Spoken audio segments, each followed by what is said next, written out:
This is Moderate Rebels. I'm Ben Norton here with Max Blumenthal, and today we're talking about the enormous protest movement that's been going on in Chile, and we're joined by a journalist inside Chile right now, Alina Duarte. Alina used to be a correspondent at Telesur and is now an independent journalist reporting on the ground on this massive protest movement that's been going on. You might have seen. So we'll start there, Alina. Let's just talk about what you've been seeing on the ground there. You know, these are protests against the right-wing billionaire oligarch President Sebastián Piñera, who's been implementing a lot of, free market neoliberal policies. Chile also is one of the most privatized countries in the world. Still, many of the economic policies from the Pinochet era have continued, including privatization of water, privatization of the pension system.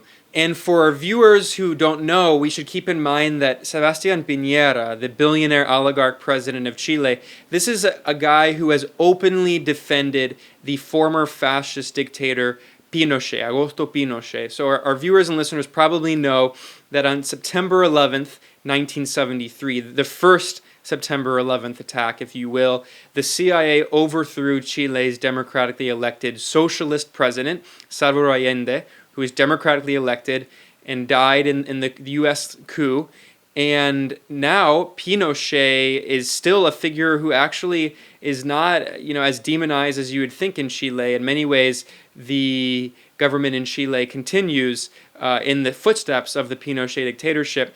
And I'm getting up an article here of this infamous video when Piñera in 1998 defended this fascist dictator Pinochet, and this is at a time when Pinochet was detained in London and he was going to be extradited for crimes against humanity, and Piñera was very much against this, and Piñera said that Pinochet and his family, quote, deserve all of our solidarity. So this is the billionaire oligarch leader who leads Chile right now, and his state repression in many ways echoes the extreme violent repression of Pinochet. So that's what we're talking about today, and we're talking about it with the journalist Alina Duarte. So maybe can you talk about what you've been seeing and why you think there has been such a massive protest, and also maybe you can talk about the extremely violent response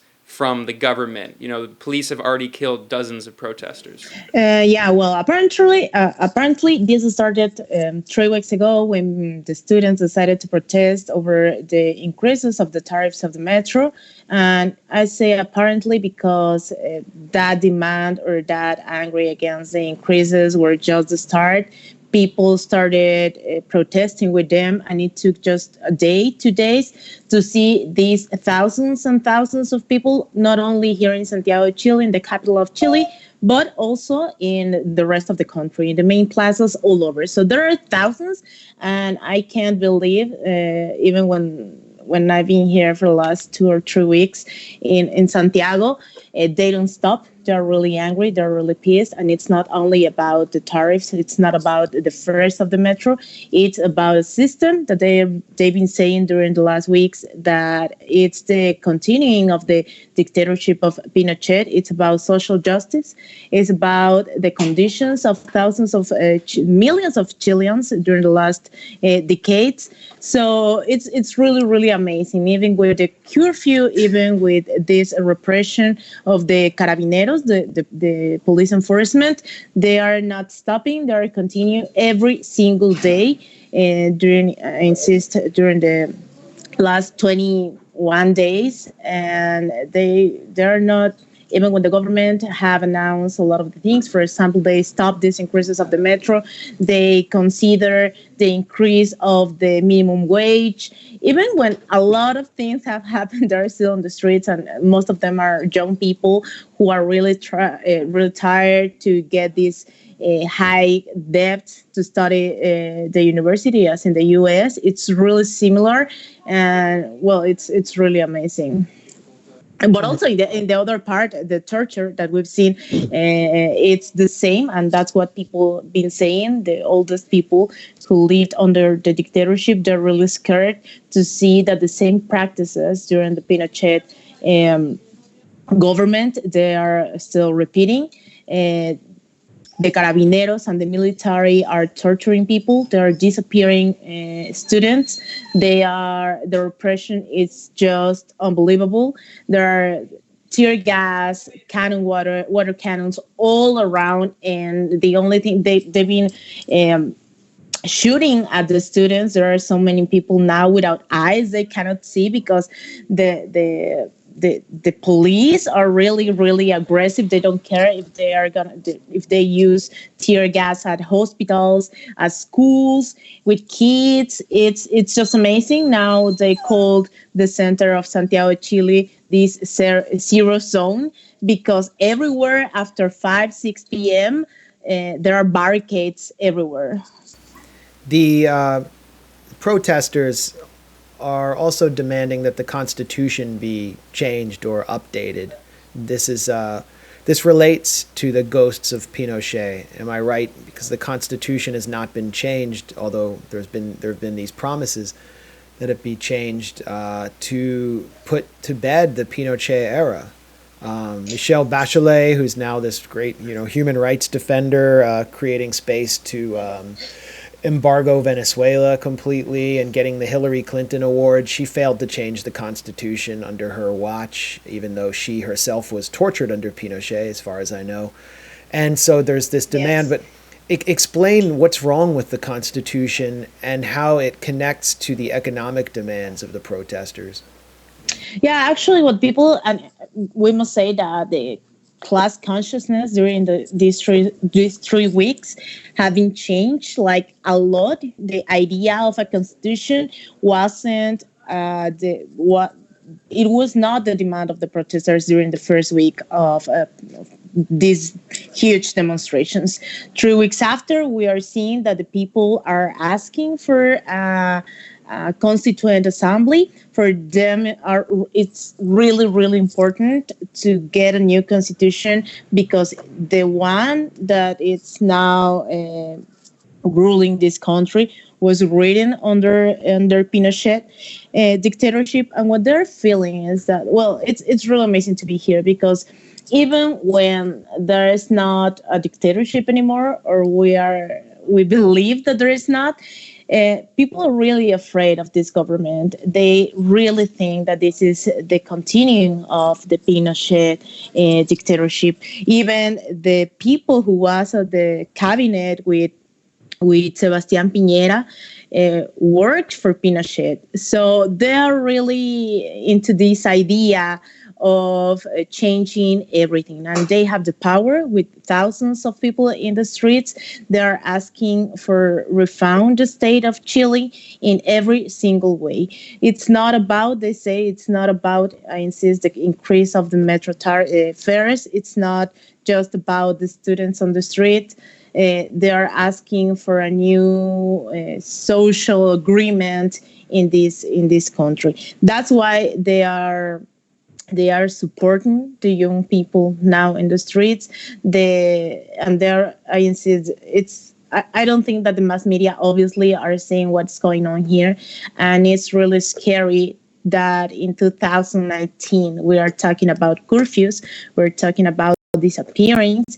There are around 16 women that they don't know where they are. There are thousands of people who have been detained.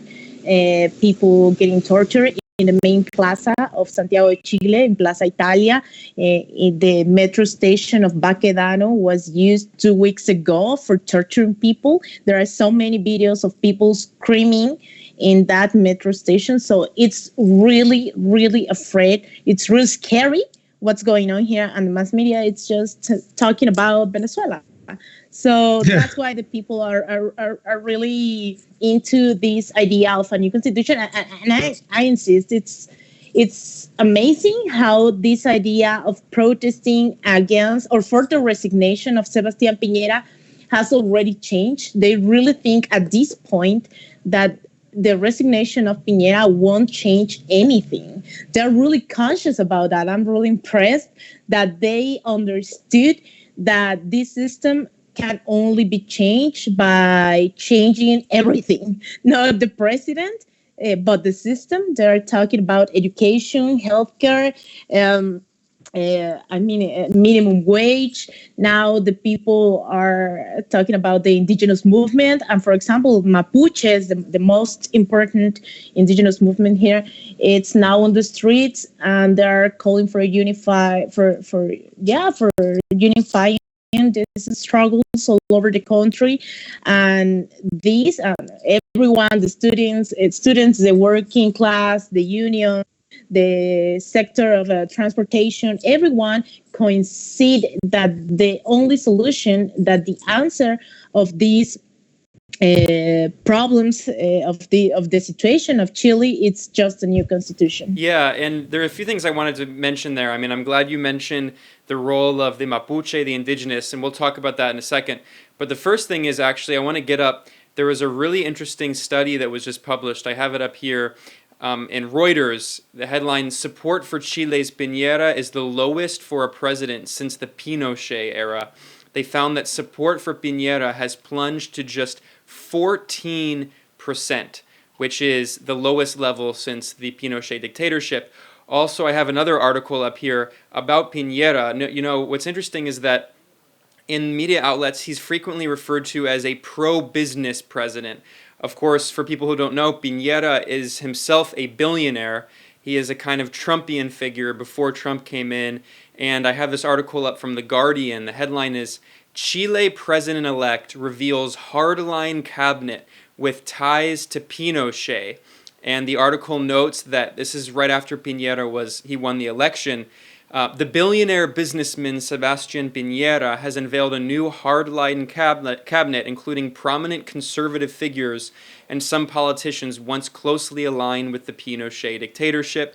And the article goes through and specifically talks about Colonia Dignidad, which was a German prison camp created by a fugitive Nazi officer who was also a pedophile and rapist, Paul Schaefer, who like many Nazis after World War II, fled to the south cone of Latin America, to Argentina and to Chile, and he created this Nazi prison camp where they held leftist political prisoners who were tortured by Pinochet, and also many of them were pedophiles, and they had like this combination of like Epstein Nazism and like Pinochet Chicago boy neoliberalism. So anyway, you know, Chile has this brutal history that many of our listeners probably know about, but I think what's really interesting is that Piñera is actually bringing back many of these same policies, many of the memories of the Pinochet era. So I'm wondering what you can think, or what you can say in response to that, and maybe what you've been seeing on the ground of the protests. You know, I know a lot of protesters have been holding up signs comparing Piñera to Pinochet. What have you been seeing, Alina? Well, actually, now that you said so, I've been thinking about an article that I read yesterday about the relationship of the government of Piñera and the Israeli forces. They had an agreement in 2008 between the military cooperation. So the Israeli forces were training the Chilean forces during the last years. Also, there was a meeting just 2 months ago here of the Interpol, and they came and they have a great meeting with the polices from Europe, and so it's even when you say that he brought up the memories of the dictatorship, I think that the society here in Chile, they are not saying that. They're saying that the dictatorship never stopped. They just put some makeup in the name of democracy, but at the end, it's the same military. There's the same carabineros, the police enforcement. There are the same people who work for the dictatorship who are ruling this country, and it's really amazing because the mass media have a really important role in all of this story. Me as a Mexican and my friends, we grew up in several countries in Latin America, believing or just watching the TV and listening that this was the success of the capitalism, And when you see the streets now of Santiago or Valparaiso or so many cities and they're collapsing, and you see so many people sleeping in the streets during the night or looking for food in the garbage, and you see all of these, it's really hard. And people, the oldest people, are still saying once over and over again that the dictatorship never ended. So it's really amazing to feel how the Pinochet era is still going up. And for example, the Ministry of the Interior with Piñera, he was working for Pinochet directly during the dictatorship. And as him, so many people worked for Pinochet many years ago.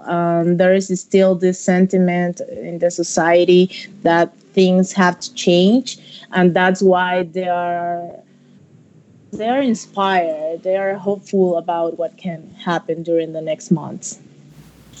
How does what we're seeing in Chile under Piñera fit into the wider counterattack against, Alba and the pink tide that we saw flourish during the mid-2000s? Piñera is part of the Lima Group, which has been created to basically destroy Venezuela and its Bolivarian revolution. Why was he elected in the first place, and how does his rise fit into the wider regional picture, including Lenin Moreno selling out Korea, and all of these right-wing governments coming into power, which now seem to be under pressure? The pink tide receded under this imperial counterattack, but it now appears to be kind of coming back into view. Yeah, well, he was elected under the promise that things had to change, and Michelle Bachelet was a real.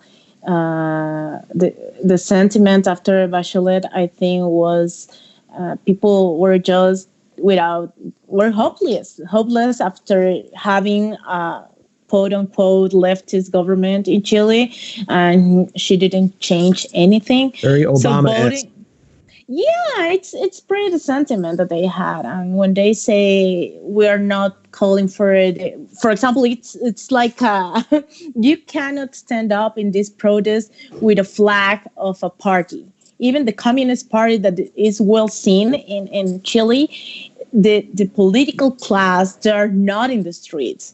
The people are really angry with them. They are really pissed of what happened during the last 3 decades. And Piñera, well, it's almost the same at this point. Piñera was, like an Obama, full of promises. And now that the people looked to the past and they see that nothing changed, they are really, really, really pissed. So now, in the context of Latin America, I think that we now can see the reality behind this speech, these narratives of human rights. When they're asking for human rights in Venezuela, you can see the carabineros, the police torturing people in the main plaza of Santiago de Chile. You are seeing how they are harassing women, how are disappearing women. They are just throwing tear gas into the hospitals, into the schools with kids of 6-7 years old. So these are the human rights that they are calling for in other countries. And when you see what's going on in Latin America with in these countries that they are calling for human rights, in Venezuela, like in Colombia, that they are killing a human rights defender every single day, or here in Chile with curfews, torture, whatever. So the Group of Lime is just a bad joke of Latin America at this point. Well, it was already, but now you cannot trust Piñera when he said something on human rights. Yeah, and there's something else I didn't even mention. I should have mentioned this earlier. There's been this quote that has rightfully been really amplified. Piñera went up and gave a press conference, and he said, "Estamos en guerra. We're at war." And of course, who is he waging war against? His own population. there have been dozens of protesters killed. And I'm going to cut to a video here, actually. If someone in the U.S. or another country had said we're at war, that would be crazy enough. I mean, they're declaring war on their own population. But in Chile, this is even more terrifying because it has historical repercussions. A lot of people pointed out, here I'm going to play a clip here of Pinochet saying the same thing. Estamos en guerra. Estamos en una guerra. Que no ha terminado la guerra. So that was a clip of Piñera saying "Estamos en guerra," and then of course you have Pinochet decades ago saying the same thing, "Estamos en una guerra," against, of course, he's talking about the leftists in the country. So another point can we talk about maybe, Alina, is the police brutality.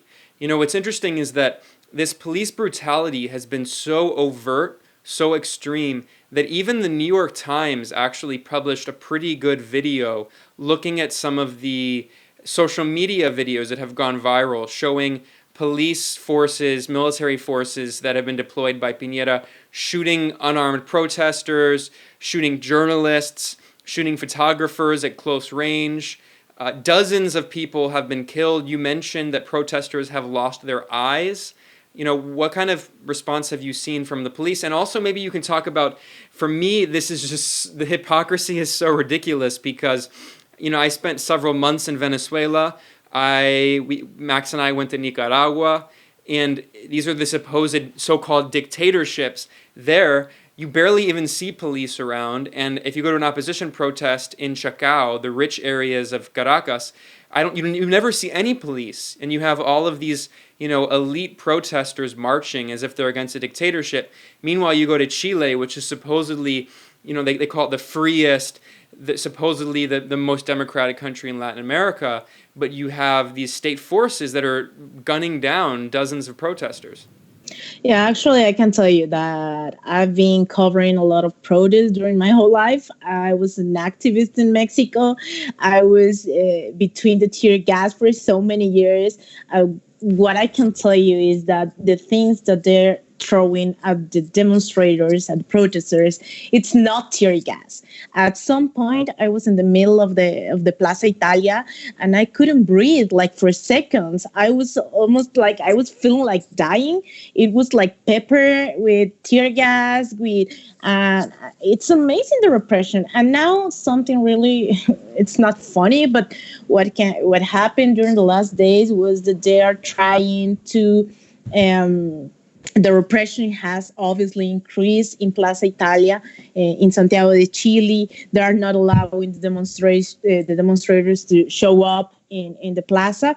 But what happened is that now the people are gathering all over the city. Now there are blocks and blocks and blocks full of barricades, fire everywhere. So this is amazing. So of course that Piñera is really frustrated and is desperate, and that's why he just hours ago he mentioned that he decided clearly to deepen the repression by announcing a meeting of the National Security Council, and he presented 10 proposals of laws, including one anti-looting, another one anti-barricades. This is he's really desperate that he cannot contain the protests, the rallies all over the country. It's not, and this is important because we must say that it's not only happening in downtown Santiago de Chile, it's happening everywhere, and that's why they decided to announce 2 weeks ago curfews all over the country. In the neighborhoods, in the remote neighborhoods, in another states and other regions, people are protesting. They are looting, but what the media are not saying is that people are stealing food, medicines. It's the conditions of living in Chile now are, I don't know how they can say something about Venezuela with something like that happening here in Chile. In Nicaragua in 2018, when large parts of the country were facing these roadblocks with criminal gangs and common people were being terrorized, but especially people affiliated with the Sandinistas, the government of Daniel Ortega initiated a national dialogue. And they would have these regular dialogues with representatives of the opposition, the Catholic Church, the students, who were demanding regime change and were completely intransigent. And what they were seeking to do is buy more time for the tranques, the roadblocks. But I wonder, it's obviously the opposite dimension here, where you have kind of left-wing anti-austerity protest movement against a right-wing government. Is the government engaged in dialogue in any way? Is there any prospect of a national dialogue, or is this only playing out in the streets? Yeah, I remember a lot now with these episodes of riots and protests everywhere. I remember a lot of what happened in Venezuela in 1989 that was called El Caracazo. There's no unique direction of the movement. That's why it's so difficult to talk with people. I don't see the possibility of a national dialogue because there are no main leaders to talk with. That's why Piñera cannot do anything. He's just like saying some ideas like these laws against the protest. He's talking about increasing the minimum wage, or even he said something 2 weeks ago, like, I'm sorry for my government and my predecessors that we weren't capable to see that the inequality was growing up during the last 3 decades. And people, even in the streets, they don't give up, like about what Piñera is saying. They don't really care. So a national dialogue at this point, I don't think it's possible. The only possibility is to take consciousness between these local meetings called cabildos, like little assemblies in the neighborhoods at national level. But there are no principal figures. There are no, even the Communist Party, they have some congressmen or mayors, for example, Daniel Jadwe, who is one of the main communists, the principal communists here in Santiago, in Chile. But they don't have people, leaders to talk with. So I cannot see that possibility now. What can I see, and what people are saying, especially today, is that maybe with the announcement of a radicalization, with this announcement on deepening the repression in Chile, they're talking about the possibility of a self-coup. Is that okay? How do you say, like, he can give Golpe suave. No. A self-coup. He'll resign and hand power over to someone who's more acceptable. I mean, yeah, it's not. Yeah, so that's what the people, because now at this point, Piñera is useless for everyone. Is useless for the U.S. Is useless for the Chilean oligarchy. Is useless for the people, for his own party. So now. Well, he has a 17% approval rating. I mean, that's just abysmal. The oligarchy, because, for example, if you we do maths, the last protest, the huge one, was there were 1,200,000 people in the streets just in Santiago de Chile, but there were like 15,000 in Valparaíso, 10,000 in Antofagasta, and there are 19 million of people. Of Chileans in this country. So a large percentage of the population is in the streets. Yeah, and every single day there is it's just amazing that now the people during the morning, they go to schools, they go to work, and after that, they are building everywhere, in every street, in every corner, these barricades. The Starbucks, the McDonald's are burning. So it's I mean, Piñera cannot do anything at this point. Yeah, there are a few things I wanted to mention here. There's a really good graphic that's been going around on social media that kind of describes some of the conditions that people have been protesting. I'm going to get it up here. It says the Chilean iceberg, neoliberalism crisis. and it has, the top of the iceberg says the detonation effect. So this is what incited the protests, and that is the increased costs in public transportation in the metro. But if you look under it, under the iceberg, the majority of conditions that are under the water, right? It says what Chilean governments have not wanted to improve, and that includes things like one of the worst education systems in South America, one of the most expensive education systems, a very bad healthcare system. The pension system is all privatized. That goes back to the Pinochet era. And also, this pension system is extremely low. And there have been a lot of videos of people on social media talking about how they can barely afford to live. Single mothers who are telling Piñera, you expect me to live on these pennies. Very low salaries, precarious jobs with high numbers of working hours. There was a police scandal they call Policegate, where there was $46 million of US dollars worth of money stolen by the Chilean police. The salaries of political elites are 33 times higher than the minimum wage. And then, of course, the water is also privatized in this country. And then something else, you mentioned, it's been incredible that media reports acknowledge that more than 1 million people were protesting in Santiago. So this is clearly a massive uprising against neoliberalism. And there was one other point I wanted to mention. You mentioned the role of the indigenous in this. I mean, we can talk about this for a second because, Chile is a country where, compared to other parts of Latin America, there was some of the most kind of European colonialism, and a lot of indigenous people were ethnically cleansed and killed and genocided. And there still is a significant Mapuche indigenous community in Chile that's very invisible. And there was this photo that went viral, I just got up, of this massive protest, and people scaled this statue and raised Chilean flags, but they also, at the top of the statue, you have a protester raising a Mapuche flag. Like this was a major. Or they are, they are throwing those statues from the colony. So that's really important to see that this anger is not only for the last 30 years. What Mapuches are saying is that what the Chilean people are suffering during the last 3 weeks, they have been going through for the last 500 years.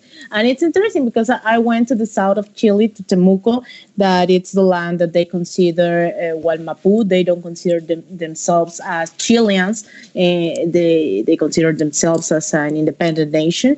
And it was really interesting to talk to the Mapuches, and they were saying that now it's time for unity with the working class, with the unions, the students, to change the things. And it's important to say that they are also asking for a new constitution, because that would be the way. Mapuches are also in Argentina and in Chile, but they're saying that maybe that could be a real answer to become really independent, to respect their right to self-determination. So now they're calling for unity in this moment. And they were saying that even now the Chilean people are feeling more empathy, and they are more empathetic with them because they are now suffering. They are going through the same as them. And the Mapuches have been harassed for decades, they say for at least 500 years. So now they are also in the streets. It's not just about the struggle, the Mapuche struggle. They are also calling for a constituent assembly where they can participate.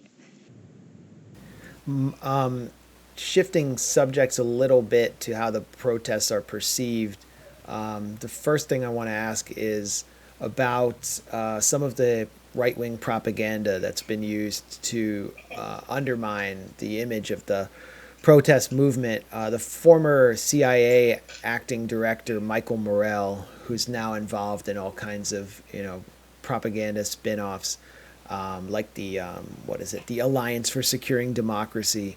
He tweeted a video. I don't know where the video came from. It had this really monotone narrator who reminded me of those kind of 1950s 35 millimeter informative kind of commercials, like mini malls, the new phenomenon that's sweeping America.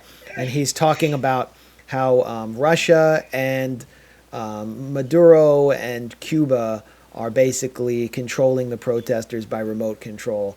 And, we've talked a lot at the Gray Zone about, the role of U.S. soft power regime change outfits like the National Endowment for Democracy and USAID, actually funding and training civil society groups to participate in regime change operations. But there seems to be no evidence here except that, RT covers the protests and Telesur is providing coverage, which is factual of the protests.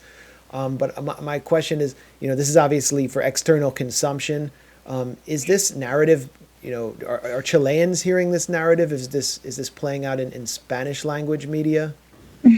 Well, actually, it's really interesting because, I think that the right-wing Chileans are really pleased with these narratives because even for them are just unbelievable. You cannot talk about these Bolivarian breezes as the origin of thousands of people in Chile protesting all the time. So it's really, the right wing has not a real narrative who combines people that the Cuban and the Venezuelan government is behind all of these protests.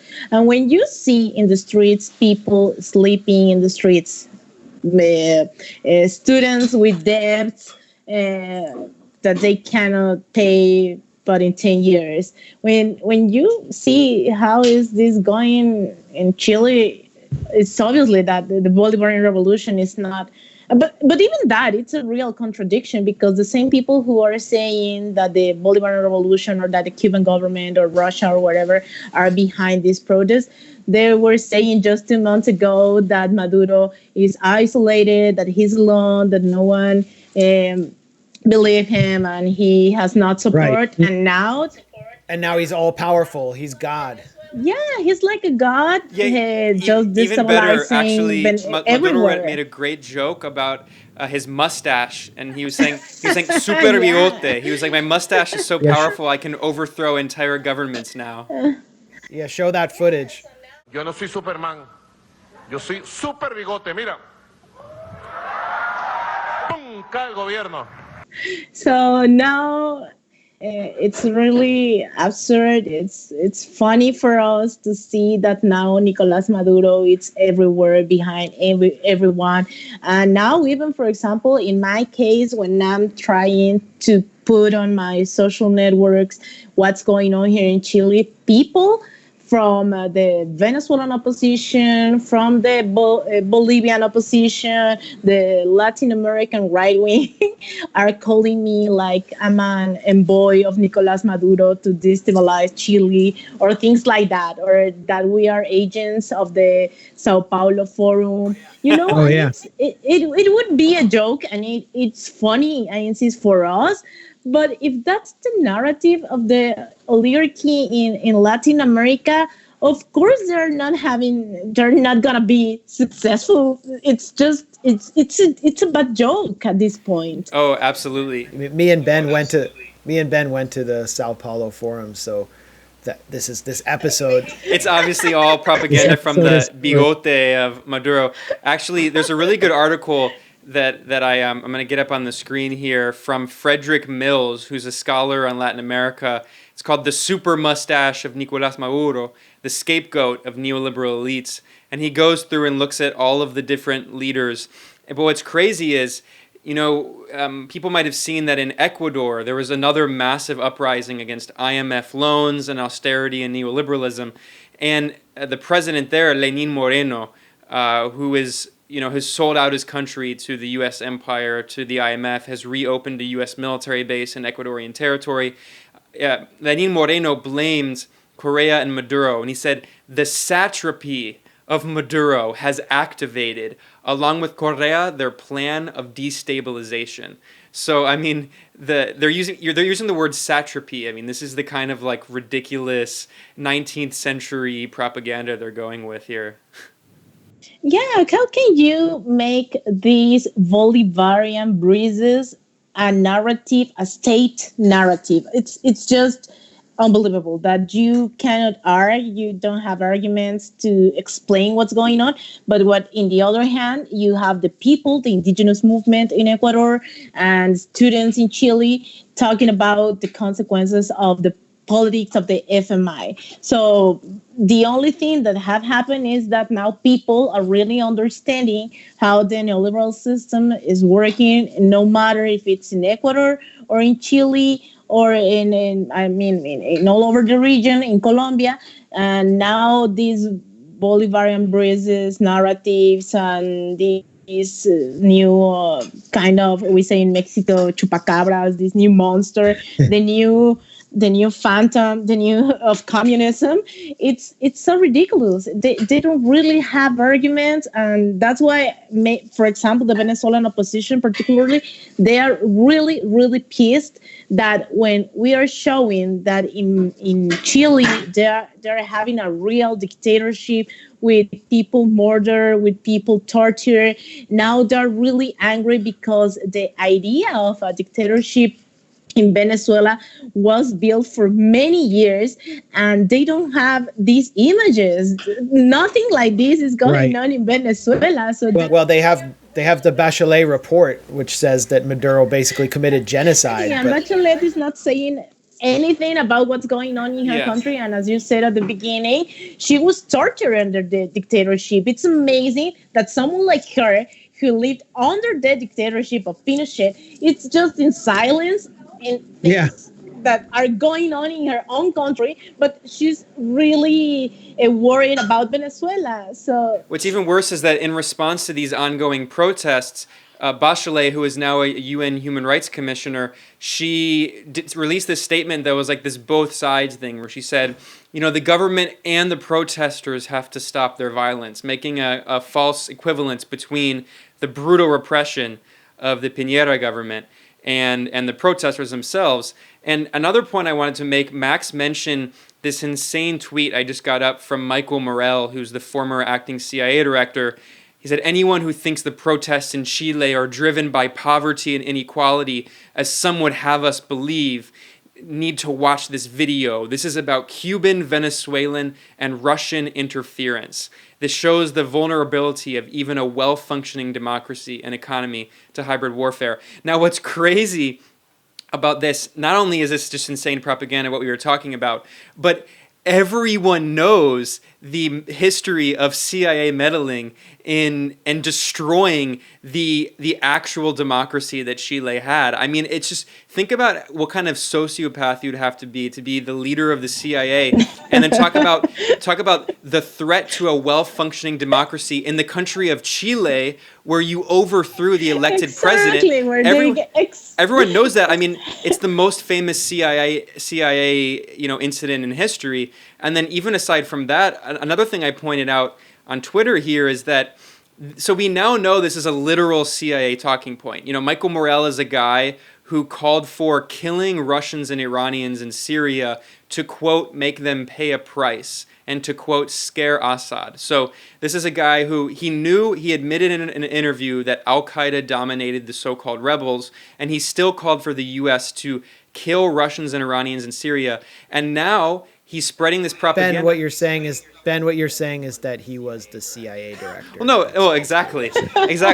No, but the other point I was going to make is that, so the CIA director is spreading this propaganda, and who else is saying exactly the same thing? The OAS. Luis Almagro, the head of the Organization of American States, he also accused the protests of being orchestrated by Maduro and by Cuba.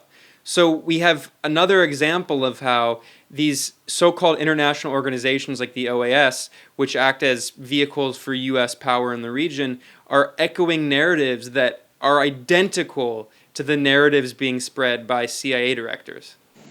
Yeah, but I mean, at this point, who trusts Almagro? You know, it's another bad joke of international politics. He is a real traitor, as Lenin Moreno. he was the chancellor with Pepe Mujica, the president of Uruguay. And at this point, he's now like the spokesman of the State Department in every single place he goes. He went to the border between Venezuela and Colombia, and he was talking about human rights and that he was really, really worried about about the situation in Venezuela, that whatever. And even, for example, this cultural idea or these narratives about what a dictatorship is and what the human rights are. For example, were all of those artists calling for a concert in SOS Chile like they did in Venezuela. So now who can trust someone like Almagro at this point? And for example, it's important to say that here in Chile, I think the people are really aware of who is the CIA. So that's why it's really important for them to support the young people in the streets, because that sentiment of what happened in 1973, another September 11 in Latin America, the coup against Allende, it's all in all of the. I've been listening to the people in the streets talking about Allende. So it's amazing how this sentiment persists in this society. And what they don't really want is to have this participation of someone like Almagro or the CIA or these organizations that claims for human rights and democracy, when we see the people who are talking about democracy like Almagro or, for example, Lenín Moreno, Sebastián Piñera, who can only have this democracy with bullets, tear gas, water cannons. It's just, like, who are trusting them at this point? All right, well, we're going to take a break here and end part one. We were talking about the protest movement in Chile with the journalist Alina Duarte. Alina is an independent journalist. She used to work with Telesur and now is on her own. And actually, for all of our listeners and viewers, Alina is raising money to fund her work. She's funding it all on her own independently. So in the description below this episode, you can find a link to support her at GoFundMe. Please consider giving her some money to help her do her investigative work. And also, you can support us at patreon.com/moderaterebels. And join us in part two. We're going to talk about the attempt to reintegrate Latin America, the return of some left-wing governments after the pink tide, this progressive movement, was beaten back by coups and right-wing election victories. And we're specifically going to talk about the situation in Mexico with the historic election of the first left-wing president in 50 years, Andrés Manuel López Obrador, and the situation there where there's discussion of a potential coup against the leader AMLO. We'll also talk about the situation in Chile, the election in Argentina of a left-wing president, and talk about the attempts of these countries to reintegrate Latin America and fight for an independent policy while Washington is trying to dominate the region. You were listening to Moderate Rebels. Join us next time.